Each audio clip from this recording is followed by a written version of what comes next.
idemo gore na 670 metara nadmorske visine. Prekrasno je.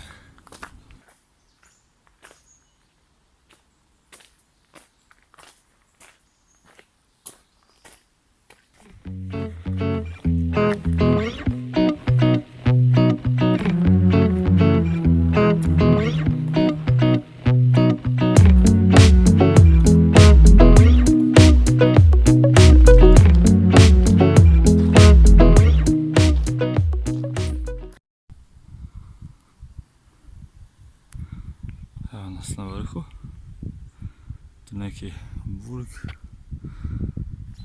kao neki dvorčić, mali, utvrda neka, tamo dole Bad Urach.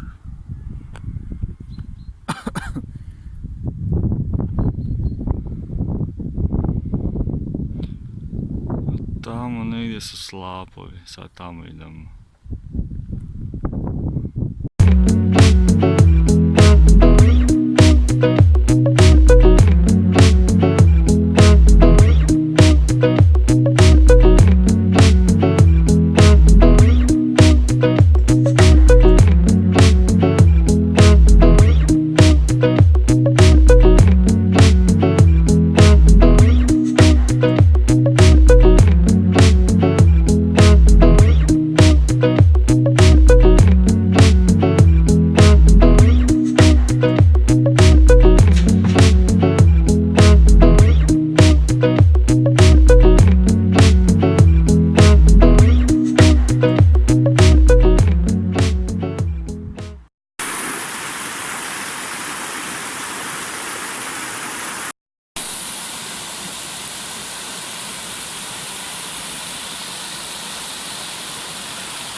Tamo sam došao motorom iza onog brda.